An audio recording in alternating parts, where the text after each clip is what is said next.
अस्सलाम वालेकुम future doctors, कैसे हैं आप सब लोग। I hope you all are doing well और आप सब बहुत ही अच्छे होंगे। जैसा कि 26 अक्टूबर को आपको टेस्ट होने वाला है आपका एमडी कैट 2025 का, और आप सब ने उस टेस्ट के लिए बहुत ही ज़्यादा सेक्रीफाइसेस किए हैं। आप अपनी स्लीप को कंप्रोमाइज़ किया है, आपने और तमाम एक्टिविटीज़ को सेक्रीफाइस किया है, और आपने इन मंथ्स के अंदर सिर्फ और सिर्फ एमडी कैट को टाइम दिया है। और जो प्रिपरेशन आपसे हो सकती थी वो सारी आपने की हैं। लेकिन आप में से बहुत सारे ऐसे स्टूडेंट हैं, मेजॉरिटी ऐसे स्टूडेंट हैं जो अभी भी बहुत ज़्यादा एंजाइटी फील कर रहे हैं, बहुत ज़्यादा स्ट्रेस के अंदर हैं, बहुत ज़्यादा उन्हें टेंशन है कि जो चीज़ें हमने याद की थी वो अभी हमें याद नहीं आ रही। ऐसे लग रहा है जैसे हम सारी चीज़ों को भूल चुके हैं। तो इस वीडियो के अंदर कुछ फाइनल मैसेज, जो फाइनल गाइडलाइंस होंगी वो मैं आपके सामने रखूंगा कि आपने एग्ज़ाम वाले डे को किस तरह से जो है वो टैकल करना है, आपने किस तरह से जो एमडी कैट का टेस्ट होगा उसको अप्रोच करना है, उसके अंदर आपने किस स्ट्रेटजी को फॉलो करना है, और इन लास्ट 2 डेज के अंदर आपकी क्या रूटीन होने वाली है, इस वीडियो के अंदर मैं आपको गाइड करूंगा। और जो भी एमडी कैट 2025 का स्टूडेंट इस वीडियो को देख रहा है वो भी कमेंट बॉक्स में कमेंट करे I can do this and I will do this. जब आप ये लिख देंगे तो आपको एक खुद मोटिवेशन आएगी और आप देखेंगे कि आप एग्जाम वाले दिन, एग्जाम डे वाले दिन जो है बहुत अच्छा परफॉर्म करेंगे। तो चलिए हम वीडियो को स्टार्ट करते हैं।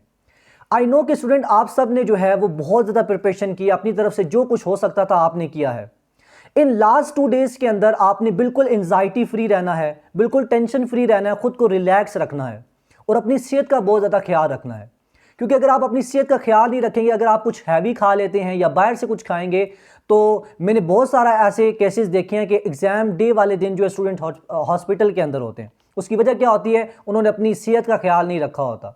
तो आपने लास्ट 2 डेज के अंदर अपने खाने का भी बहुत ज़्यादा ख्याल रखना है और अपनी स्लीप का बहुत ज़्यादा ख्याल रखना है। कम से कम आपने 8 घंटों की प्रॉपर स्लीप लेनी है। और जब आप 8 घंटों की प्रॉपर स्लीप लेंगे तो आप देखेंगे आप एग्जाम डे वाले दिन फ्रेश फील करेंगे। पहली चीज़ तो मेरी आपकी ये रिक्वेस्ट भी होगी और ये एडवाइस भी आपको होगी। दूसरा, वो तमाम स्टूडेंट जो संडे वाले दिन जाकर टेस्ट देंगे वो सारी की सारी चीज़ें सुबह ही अपने बैग्स जो हैं वो बैग्स के अंदर रख दें और अपने बैग को पैक करके यानी तैयार होकर बैठ जाएं। ये नहीं है कि आप एट द एंड लास्ट के लिए, लास्ट मोमेंट के लिए वो चीज़ छोड़ दें कि हम आखिर में जो है वो चीज़ें जो है वो इकट्ठी कर लेंगे। ऐसा नहीं करना। आप जिस भी प्रोविंस से ताल्लुक़ रखते हैं उस प्रोविंस ने अपनी जो है वो इंस्ट्रक्शंस दी हैं कि आपने कितने बजे एग्ज़ाम हॉल आना है, कौन कौन सी चीज़ें साथ में लानी है। तो अगर आपने एडमिट कार्ड अभी तक प्रिंट नहीं करवाया वो करवा लें।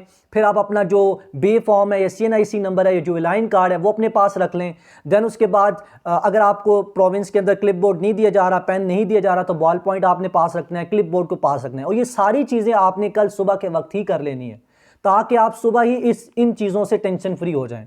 और दूसरी सबसे बड़ी चीज़, चाहे आपका एग्ज़ाम सेंटर करीब हो या दूर हो, आपने एग्ज़ाम से 1 घंटा पहले ही चले जाना है।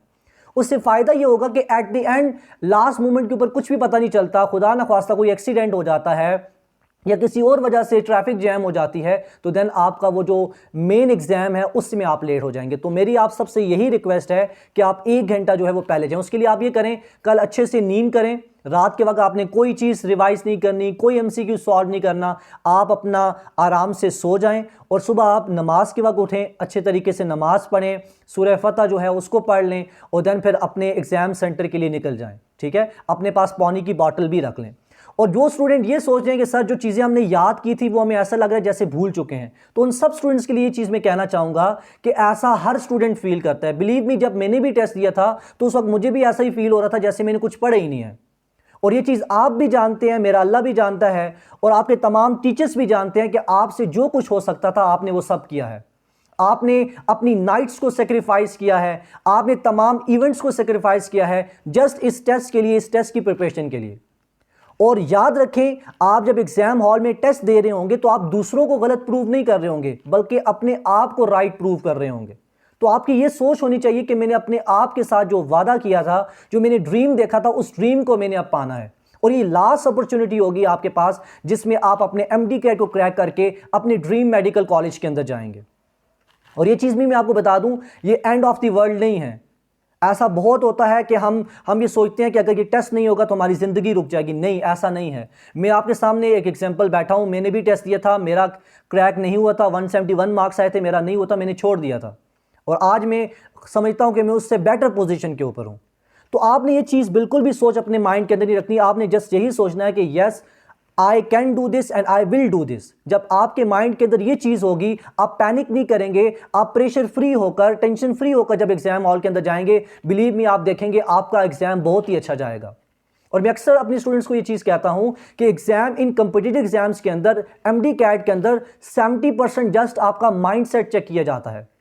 आप स्टूडेंट को चेक किया जाता है कि वो पैनिक तो नहीं करता, वो प्रेशर कंडीशन के अंदर, प्रेशर सिचुएशन के अंदर किस तरह से खुद को हैंडल करता है, कितना अच्छा सोच पाता है। और जस्ट 30% जो है आपकी प्रिपरेशन, आपकी नॉलेज का टेस्ट किया जाता है। तो आप सब ने बहुत ज़्यादा मेहनत किया है मेरे साथ। मैंने बहुत सारे लेक्चर्स यहाँ आपको वन शॉट लेक्चर के थ्रू करवाए भी, और मैंने बहुत ज़्यादा स्टूडेंट्स के कमेंट्स भी देखे, और आप सब ने मुझे व्हाट्सएप के थ्रू भी कांटेक्ट किया, और आप सबको मैंने देखा कि आप सब ने बहुत ही ज़्यादा मेहनत की है। अब ये जो लास्ट टाइम है, इस लास्ट 2 डेज के अंदर आपने एमसीक्यूज कोई भी सॉल्व नहीं करना, कोई एफएलपी भी आपने सॉल्व नहीं करनी, क्योंकि आप जब वो करेंगे, खुदा ना खास्ता आपको कोई क्वेश्चन रॉन्ग हो जाता है तो आप डीमोटिवेटेड हो जाएंगे। तो इसलिए उस डीमोटिवेशन से बचने के लिए आपने किसी भी क्वेश्चन को सॉल्व नहीं करना, जस्ट चीज़ों को रिवाइज करना है। ऑर्गेनिक केमिस्ट्री को अच्छे तरीके से रिवाइज कर लें, और जो छोटी मोटी चीज़ें हैं उनको रिवाइज करें, और देन अपने एग्जाम हॉल के अंदर जाकर बैठें, अल्लाह का नाम लेकर। इंशाल्लाह आप जो है वो ज़रूर कामयाब होंगे। ठीक है, तो ये जो फाइनल बैटल है, इसको अपने फेथ के साथ, फोकस के साथ जो है वो आपने फिनिश करना है इंशाल्लाह। और जैसे ही आप सबका टेस्ट हो, आपने मुझे ज़रूर कमेंट बॉक्स में, या जो भी स्टूडेंट मेरे व्हाट्सएप चैनल के साथ कनेक्टेड हैं या व्हाट्सएप के ऊपर आ सकते हैं, वो ज़रूर अपने मुझे टेस्ट के बारे में बताएं।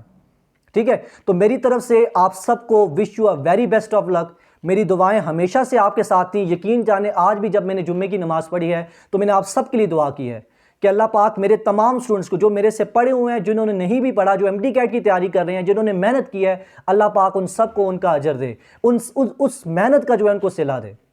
और यकीन जाने, अल्लाह पाक जो है वो देख रहे हैं, आपने जितनी मेहनत की आपको उसका रिवॉर्ड लाजमी से मिलेगा।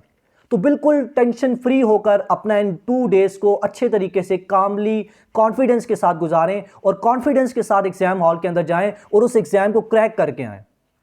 So wish you a very best of luck. मिलते हैं इंशाल्लाह एग्जाम के बाद। अल्लाह हाफिज़।